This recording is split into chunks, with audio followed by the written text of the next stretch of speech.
ಯೂಟ್ಯೂಬಿಂದ first payment ಬಂದಾದಮೇಲೆ ಏನೋ ಒಂಥರ ಎಲ್ಲ ಕೆಲಸಗಳು ಮುಗ್ದೋಯ್ತು, ಇನ್ಯಾವ ಜವಾಬ್ದಾರಿನೂ ಇಲ್ಲ ಅನ್ನೋ ಥರ ಫೀಲ್ ಆಗಿಬಿಟ್ಟಿದೆ ನನಗೆ. ಯಾಕೋ ಗೊತ್ತಿಲ್ಲ. ಏನಂತಂದರೆ ಚಾನಲ್ನ ಸ್ಟಾರ್ಟ್ ಮಾಡಿಕೊಂಡಾಗ ಮಾನಿಟೈಸೇಷನ್ಗೋಸ್ಕರ ಒಂದಷ್ಟು ಕಷ್ಟಪಡ್ತೀವಿ. ಕ್ರೈಟೇರಿಯನ್ ಕಂಪ್ಲೀಟ್ ಮಾಡ್ಕೊಬೇಕು, 1000 ಸಬ್ಸ್ಕ್ರೈಬರು, 4000 ವಾಚ್ ಅವರು, ಇದನ್ನು ಹೆಂಗೆ ಮಾಡೋದು ಅನ್ನೋ ಇದರಲ್ಲೇ ತಲೆ ಕೆಡಿಸ್ಕೊಂಡು ಮಾಡ್ತಾ ಇರ್ತೀವಿ.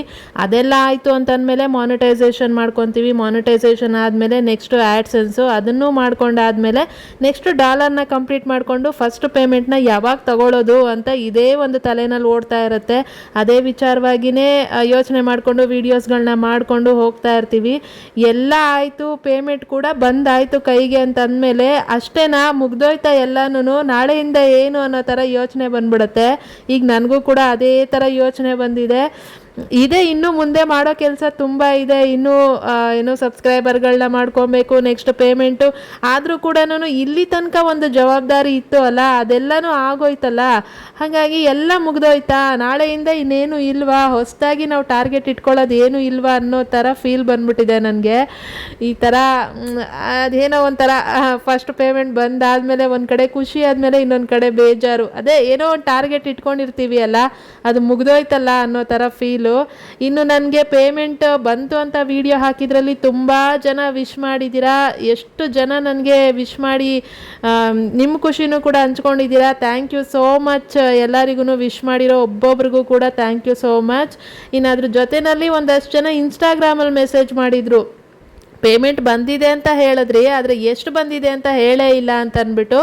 ಆಲ್ಮೋಸ್ಟ್ ಗೊತ್ತಿರುತ್ತೆ ಫಸ್ಟ್ ಪೇಮೆಂಟ್ ಎಷ್ಟು ಬರ್ಬೋದು ಅಂತ. ಏನು ತುಂಬ ಬರೋಷ್ಟು ನಾವೇನು ಮಾಡಿರಲ್ಲ.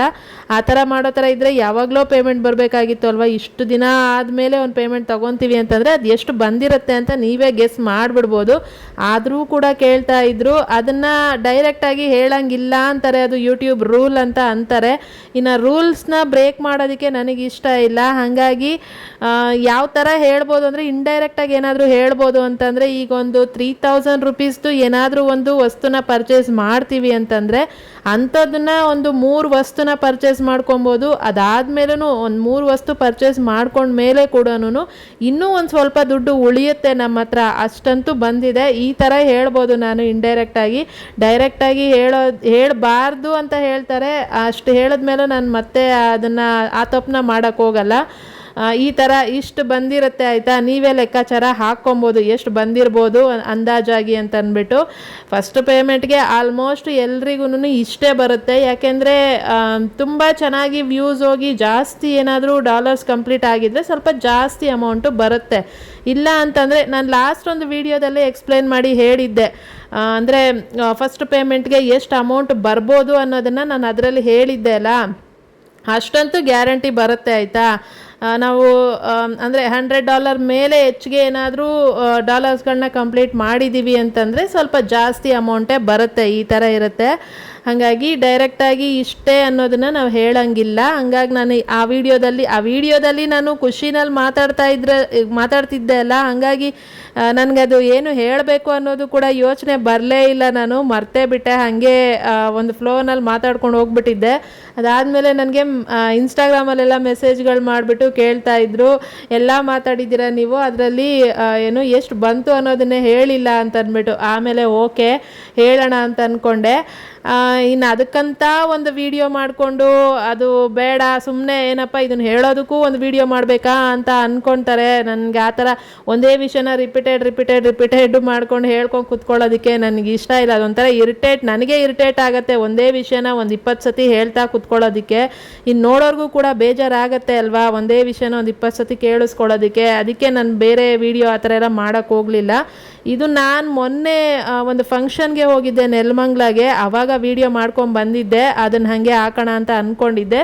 ಅದರಲ್ಲೇ ಈ ವಿಷಯನೂ ಹೇಳ್ಬಿಡೋಣ ಅಂತ ಅಂದ್ಬಿಟ್ಟು ಈ ವಿಡಿಯೋದಲ್ಲೇ ನಿಮ್ಮ ಹತ್ರ ಶೇರ್ ಮಾಡ್ಕೊತಾ ಇದ್ದೀನಿ. ಇದು ಬಂದು ನೆಲಮಂಗ್ಲ ಹತ್ರ ಮೇಯ್ನ್ ರೋಡಲ್ಲೇ ಹೋಗ್ತಾ ಕಾಣಿಸ್ತಾ ಇರುತ್ತೆ ನಿಮಗೆ ಆಂಜನೇಯ ಟೆಂಪಲು. ಶ್ರೀ ಮಾರುತಿ ಸಾಯಿಧಾಮ ಮಂದಿರ ಏನೋ ಹೆಸರು ಇದು ಟೆಂಪಲ್ದು.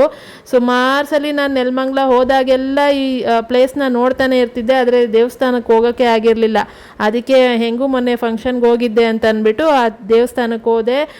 ಆಂಜನೇಯ ದೊಡ್ಡದಾಗಿದೆ, ಆಂಜನೇಯ ನೋಡೋದಕ್ಕೆ ತುಂಬ ಚೆನ್ನಾಗಿದೆ. ಯಾರಾದರೂ ಅಲ್ಲಿ ಓಡಾಡೋರು ಹೋಗಿದ್ದೀರಾ ಒಳಗಡೆಗೆ ನನಗೆ ಕಮೆಂಟಲ್ಲಿ ಹೇಳಿ. ಹೋಗಿಲ್ಲ ಅನ್ನೋದಾದರೆ ಒಂದು ಸರಿ ಹೋಗಿ ನೋಡಿ ಆಯಿತಾ. ಚೆನ್ನಾಗಿದೆ ದೇವರು, ತುಂಬ ಚೆನ್ನಾಗಿದೆ. ಅದಾದಮೇಲೆ ಮುಂದೆ ಇನ್ನೂ ಒಂದು ಇದೆ ಅಲ್ಲ, ವಿಜಯ ವಿಠಲ ಟೆಂಪಲ್ ಅಂತ ಅಂದ್ಬಿಟ್ಟು, ಅದು ಕೂಡ ಇದನ್ನು ನಾನು ಸುಮಾರು ಸಲ ನೋಡಿದ್ದೀನಿ. ನಾನು ಚಿಕ್ಕ ಹುಡುಗಿಯಿಂದ ನೆಲಮಂಗ್ಲ ಬಂದಾಗೆಲ್ಲ ನಾನು ನೋಡ್ತಾನೆ ಇರ್ತಿದ್ದೆ. ಯಾಕೆಂದರೆ ಇಲ್ಲಿ ನಮ್ಮ ಮಾವವರು ಇದ್ದಾರೆ, ಅವರ ಮನೆಗಳಿಗೆ ಬಂದಾಗ ಇಲ್ಲಿಗೆ ಕರ್ಕೊಂಬರ್ತಾ ಇದ್ರಲ್ಲ, ಇಲ್ಲೆಲ್ಲ ಬಂದು ನೋಡ್ತಾ ಇದ್ವಿ ನಾವು. ಅವಾಗಕ್ಕೂ ಇವಾಗಕ್ಕೂ ತುಂಬ ಡಿಫ್ರೆನ್ಸ್ ಇದೆ. ಯಾಕೆಂದರೆ ತುಂಬ ಚೇಂಜಸ್ ಮಾಡಿದ್ದಾರೆ. ಅಂದರೆ ಸ್ವಲ್ಪ ಆಚೆ ಎಲ್ಲನೂ ಪಾರ್ಕ್ ಥರ ಎಲ್ಲ ಮಾಡಿದ್ದಾರೆ, ನೋಡೋದಕ್ಕೆ ತುಂಬ ಚೆನ್ನಾಗಿರುತ್ತೆ. ಸಂಜೆ ಟೈಮಲ್ಲಿ ಬಂದರೆ ರಿಲ್ಯಾಕ್ಸ್ ಆಗಿ ಸ್ವಲ್ಪ ಹೊತ್ತು ಕೂತಿದ್ದು ನೆಮ್ಮದಿಯಾಗಿ ಹೋಗ್ಬೋದು. ತುಂಬ ಜನ ನೋಡಿರ್ತೀರ, ಬಂದಿರ್ತೀರ ಇಲ್ಲಿಗೆ. ಕೆಲವೊಂದು ಮೂವಿಗಳಲ್ಲಿ ಕೂಡ ಇದನ್ನು ಶೂಟ್ ಮಾಡಿದ್ದಾರೆ. ಅದರಲ್ಲೊಂದು ಅಂದರೆ ಸಿಂಪಲ್ಲಾಗಿ ಒಂದು ಲವ್ ಸ್ಟೋರಿ ರಕ್ಷಿತ್ ಶೆಟ್ಟಿ ಅವ್ರದ್ದು ಇದೆ ಅಲ್ಲ, ಅದರಲ್ಲೂ ಕೂಡ ಇಲ್ಲಿ ಬಂದು ಶೂಟ್ ಮಾಡಿದ್ದಾರೆ. ಇದೇ ಪಾಂಡುರಂಗ ದೇವರದು, ಪಾಂಡುರಂಗ ದೇವರೇ ವಿಜಯ ವಿಠಲ ಟೆಂಪಲ್ ಅಂತ ಹೆಸರು. ದೇವರು ಪಾಂಡುರಂಗನೇ. ನಾನು ಚಿಕ್ಕವಳಿದ್ದಾಗ ದೇವ್ರನ್ನ ನೋಡ್ತಾ ಇದ್ರೆ ಎಷ್ಟು ದೊಡ್ಡದಿದೆ ದೇವರು ಅಂತ ಅನ್ನಿಸ್ತಾ ಇತ್ತು. ಇವಾಗ ನೋಡೋವಾಗ ಇಷ್ಟೇನಾ ಚಿಕ್ಕದು ಅಂತ ಅನಿಸುತ್ತೆ. ಹಾಗೆ ಅಲ್ವಾ, ಮಕ್ಕಳಿದ್ದಾಗ ಏನು ನೋಡಿದ್ರು ಕೂಡ ದೊಡ್ಡದಾಗೆ ಕಾಣಿಸುತ್ತೆ. ನೋಡಿ ಎಷ್ಟು ಚೆನ್ನಾಗಿದೆ ಅಂತ ಅಂದ್ಬಿಟ್ಟು. ಅಲ್ಲಿ ಮೇಲೆ ಕೂಡ ಹೋಗ್ಬೋದು, ಆದರೆ ಇವಾಗ ಏನೋ ಸುತ್ತ ರಿನೋವೇಷನ್ ಮಾಡ್ತಿದ್ದಾರೆ. ಸುತ್ತ ದೇವ್ರುಗಳು ಇದೆ, ದೇವ್ರ ಗುಡಿಗಳಿದ್ದಾವೆ, ಆದರೆ ಎಲ್ಲನೂ ಕ್ಲೋಸ್ ಮಾಡಿದ್ರು. ದೇವ್ರುಗಳನ್ನೆಲ್ಲನೂ ಧೂಳಾಗುತ್ತೆ ಅಂತ ಕವರ್ ಮಾಡಿಬಿಟ್ಟಿದ್ರು, ನೋಡೋದಕ್ಕೆ ಸಿಗಲ್ಲ. ಏನೋ ಏನೋ ಟೈಲ್ಸ್ಗಳು ಹಾಕೋದು ಏನೋ ಕೆಲಸ ಮಾಡ್ತಾಯಿದ್ರು ಅಲ್ಲಿ, ಹಾಗಾಗಿ ಅದೆಲ್ಲ ಏನು ನೋಡೋಕ್ಕಾಗಲಿಲ್ಲ ಮುಂದೆ ಹೋಗ್ಬಿಟ್ಟು. ಇಲ್ಲ ಅಂತಂದರೆ ಪಾಂಡುರಂಗ ಏನಿದೆಲ್ಲ ಅದ್ರ ಮೇಲೆ ಹೋಗಿ ಪಾದ ಮುಟ್ಬಿಟ್ಟು ಬರ್ಬೋದು, ಅಲ್ಲಿವರೆಗೂ ಹೋಗ್ಬೋದು, ಚೆನ್ನಾಗಿರುತ್ತೆ. ಇನ್ನು ನೋಡಿ ಇಲ್ಲಿ ಮುಂದೆ ಎಲ್ಲನೂ ಇಲ್ಲಿ ಒಳಗಡೆಗೆ, ಅಲ್ಲಿಂದ ಪಾಂಡುರಂಗ ನೋಡಿಕೊಂಡು ಇಲ್ಲಿ ಒಳಗಡೆಗೆ ಬರಬೇಕು ಅಂತಂದರೆ, ಇದು ಆಶ್ರಮಕ್ಕೆ ಬರಬೇಕು ಅಂದರೆ ಇಲ್ಲಿಗೆ ಫೀಸ್ ಇರುತ್ತೆ, 30 ರೂಪೀಸು ಒಬ್ಬರಿಗೆ ಕೊಟ್ಟು ಬರಬೇಕಾಗತ್ತೆ. ಇದನ್ನು ತುಂಬ ಜನ ನೋಡೇ ಇರ್ತೀರ ಅಲ್ವಾ, ಅದನ್ನು ದೇವರನ್ನು ನೋಡಿರ್ತೀರ ಇಲ್ವೋ, ಇದನ್ನಂತೂ ಸುಮಾರು ಜನ ಎಲ್ಲದರಲ್ಲೂ ನೋಡೇ ಇರ್ತೀರ. ಇನ್ಸ್ಟಾಗ್ರಾಮಲ್ಲಾಗಲಿ ಅಥವಾ ಬೇರೆ ಮೂವಿಗಳಲ್ಲಾಗಲಿ ಎಲ್ಲಾದರೂ ಆಗಲಿ ಈ ಕೃಷ್ಣ ಅರ್ಜುನಂದು ರಥ ಏನಿದೆ ಇದನ್ನು ನೋಡೇ ಇರ್ತೀರ ನೀವು. ಇದು ಕೂಡ ತುಂಬ ಚೆನ್ನಾಗಿದೆ. ಜನ ಅಂತೂ ಯಾರೂ ಇಲ್ಲ, ಯಾರಂದರೆ ಯಾರೂ ಇಲ್ಲ. ಯಾರೋ ಒಂದು 2-3 ಅಲ್ಲಿ ಕೆಲಸ ಮಾಡೋರು ಅಂತ ಅನಿಸುತ್ತೆ, ಅವ್ರು ಮಾತ್ರ ಇದ್ದರು ಅಷ್ಟೇನೆ. ಇನ್ನಾರು ನಾವಮ್ಮ ಬಿಟ್ಟು ಇನ್ನು ಅಲ್ಲಿ ನೋಡೋಕೆ ಬಂದಿರೋರು ಇನ್ಯಾರೂ ಇರಲಿಲ್ಲ. ನಾವು ವಾಪಸ್ ಹೋಗೋ ಟೈಮಲ್ಲಿ ಒಂದು ಸ್ಕೂಲ್ ಹುಡುಗರೇನೋ ಸ್ಕೂಲ್ ಮುಗಿಸ್ಕೊಂಡು ಬಂದಿದ್ರು ಅಲ್ಲಿಗೆ. ಅದು ಬಿಟ್ಟು ಇನ್ಯಾರೂ ಇರಲಿಲ್ಲ. ಅದೇ ಹೇಳ್ದಂಗೆ ಬಿಸಿಲು ಜಾಸ್ತಿ ಇತ್ತು ಬೇರೆ ನಾವು ಹೋದಾಗ. ಬೆಳಗ್ಗೆ ನಾನು ಹೋಗಿದ್ದೆ 11-11:30 ಟೈಮಲ್ಲೇನೋ, ಹಾಗಾಗಿ. ಇನ್ನು ಒಳಗಡೆ ಇಲ್ಲಿ ನೋಡಿ ವಿಶ್ವರೂಪ ದರ್ಶನ, ಇದು ಏನೋ ಅರ್ಜುನನಿಗೆ ಕೃಷ್ಣ ವಿಶ್ವರೂಪ ದರ್ಶನ ತೋರಿಸ್ತಾರೆ ಅಲ್ಲ, ಅದೇ ಇದು. ಇಲ್ಲಿ ಇದು ಧ್ಯಾನ ಮಂದಿರ. ಇಲ್ಲಿ ಧ್ಯಾನ ಏನೋ ಮೆಡಿಟೇಷನ್ಗಳು ಮಾಡೋರು ಇಲ್ಲೂ ಮಾಡ್ತಾರೆ. ಕೆಳಗಡೆ ಗಾಯತ್ರಿ ದೇವಿ ಇದೆ, ಅಲ್ಲೂ ಕೂಡ ಮಾಡ್ತಾರೆ. ಯಾರು ಇಲ್ಲದೆ ಫುಲ್ಲು ಧೂಳಾಗ್ಬಿಟ್ಟಿತ್ತು, ಅದು ಪೇಂಟಿಂಗು ಏನೋ ಎಲ್ಲ ಮಾಡ್ತಾ ಇದ್ದಾರೆ, ಹಾಗಾಗಿ ಫುಲ್ಲು ಧೂಳಾಗಿತ್ತು. ಯಾರೂ ಇರಲಿಲ್ಲ, ನೋಡೋದಕ್ಕೆ ಮಾತ್ರ ಸಖತ್ತಾಗಿತ್ತು. ನಾವು ಸುಮಾರು ಸಲ ಇಲ್ಲಿಗೆ ಬಂದಾಗೆಲ್ಲ ಬರ್ತಾ ಇರ್ತೀವಿ. ಫಂಕ್ಷನ್ ಇತ್ತು ಅಂತ ಅಂದ್ಬಿಟ್ಟು ನೆಲಮಂಗ್ಲಾಗ ಹೋಗಿದ್ದಿದ್ದು ನಾವು. ನಮ್ಮ ಮಾವ ಅವರ ಸೊಸೆದು ಸೀಮಂತ ಶಾಸ್ತ್ರ ಇತ್ತು, ಅದಕ್ಕೆ ಹೋಗ್ತಿದ್ದೀವಲ್ಲ ಹೆಂಗಿದ್ರು ಅಂತ ಅಂದ್ಬಿಟ್ಟು ಹೋಗೋ ದಾರಿನಲ್ಲೇ ಇದು ದೇವಸ್ಥಾನಗಳಿದೆ ಅಲ್ಲ, ನೋಡ್ಕೊಂಡು ಹೋಗೋಣ, ತುಂಬ ದಿನ ಆಗೋಯ್ತಲ್ಲ ಬಂದು ಅಂತ ಅಂದ್ಕೊಂಡು ನಾನು ಅಮ್ಮ ಬಂದಿದ್ದು. ನೋಡಿಕೊಂಡು ಸಮಾಧಾನವಾಗಿ ಒಂದಷ್ಟು ಫೋಟೋಸ್ಗಳನ್ನೆಲ್ಲ ಮಾಡಿಕೊಂಡು ಬಂದಿದ್ದೀವಲ್ಲ ಅಂತ ಹಾಗೆ ವಿಡಿಯೋ ಕೂಡ ಮಾಡಿಕೊಂಡೆ. ಹೆಂಗಿದೆ ಅಂತ ನನಗೆ ಕಮೆಂಟಲ್ಲಿ ಹೇಳಿ ಆಯಿತಾ. ಯಾರಾದರೂ ಈ ಪ್ಲೇಸಿಗೆ ಬಂದಿದ್ದರೂ ಕೂಡ ಕಮೆಂಟಲ್ಲಿ ಹೇಳಿ, ನಾವು ಹೋಗಿದ್ವಿ ನೋಡಿದ್ವಿ ಅಂತ ಅಂದ್ಬಿಟ್ಟು. ನನಗೆ ಈ ಪ್ಲೇಸ್ ತುಂಬ ಇಷ್ಟ. ಅದೇ ಹೇಳ್ದಂಗೆ ಸಂಜೆ ಟೈಮಲ್ಲಿ ಬಂದರೆ ಮಕ್ಕಳನ್ನೆಲ್ಲ ಕರ್ಕೊಂಡು ಆರಾಮಾಗಿ ಸಂಜೆ ಓಡಾಡಿಕೊಂಡು ಮಕ್ಕಳನ್ನೆಲ್ಲ ಮಕ್ಕಳು ಆಟ ಆಡೋದಕ್ಕೂ ಕೂಡ ಏನು ಪ್ಲೇ ಗ್ರೌಂಡ್ ಥರ ಎಲ್ಲ ಇದೆ, ಅದೆಲ್ಲ ಆಟ ಆಡಿಸ್ಕೊಂಡು ಆರಾಮಾಗಿದ್ದು ಹೋಗ್ಬೋದು. ಧ್ಯಾನ ಮಾಡಬೇಕು, ಬೇಜಾರಾಗ್ತಿದೆ, ತಲೆ ಕೆಡ್ತಿದೆ ಅಂತಂದಾಗೆಲ್ಲ ಬಂದು ಇಲ್ಲಿ ದೇವ್ರ ಮುಂದೆ ಕೂತ್ಕೊಂಡು ನೀವು ಆರಾಮಾಗಿ ಮೆಡಿಟೇಷನ್ ಮಾಡ್ಬೋದು. ತಲೆಯಲ್ಲಿರೋ ಟೆನ್ಷನ್ ಎಲ್ಲ ಹೋಗುತ್ತೆ, ಆ ಥರ ಇರುತ್ತೆ. ಚೆನ್ನಾಗಿದೆ ಇದು. ಮತ್ತು ಕೆಳಗಡೆ ಗಾಯತ್ರಿ ದೇವಿ ಇರುತ್ತೆ, ಅದನ್ನು ನೋಡ್ಕೊಂಡು ಹೋಗ್ಬೋದು. ಇನ್ನು ಮುಂದೆ ಏನಿದೆ ರಥ, ಅದನ್ನು ನೋಡ್ಬೋದು. ಆ ಕಡೆ ಒಂದು ಧ್ಯಾನ ಮಂದಿರ ಇನ್ನೊಂದೇನೋ ಇದೆ, ಅದನ್ನು ಕೂಡ ನೋಡ್ಬೋದು ಆಯಿತಾ. ಈ ಥರ ಇದೆ, ನೋಡಿ ಹೆಂಗಿದೆ ಅಂತ ಅಂದ್ಬಿಟ್ಟು.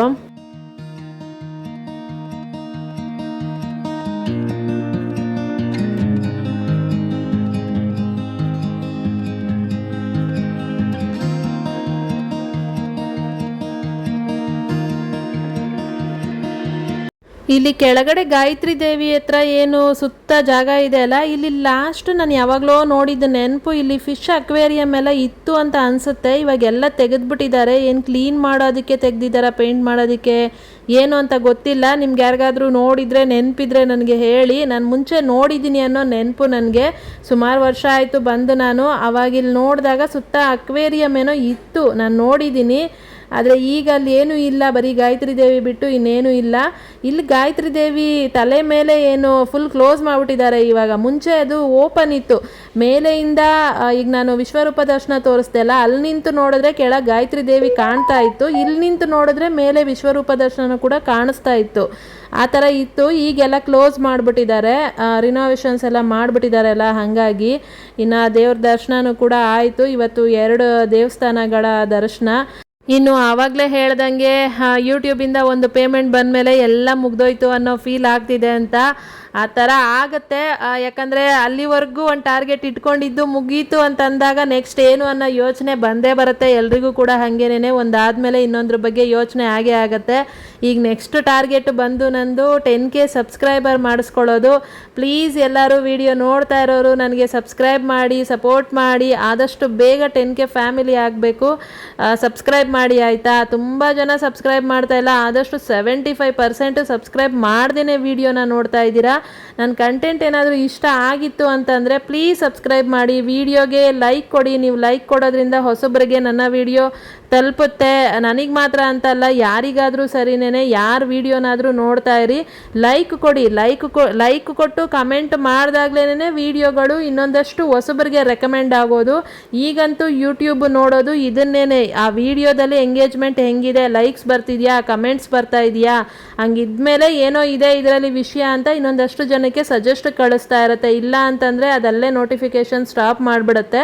ಪ್ಲೀಸ್ ಅದಕ್ಕೆ ಎಲ್ಲರೂ ಕೂಡ ವಿಡಿಯೋಗೆ ಲೈಕ್ ಕೊಡಿ, ಚಾನಲ್ಗೆ ಸಬ್ಸ್ಕ್ರೈಬ್ ಮಾಡ್ಕೊಳ್ಳಿ, ಕಮೆಂಟ್ಗಳು ಮಾಡಿ.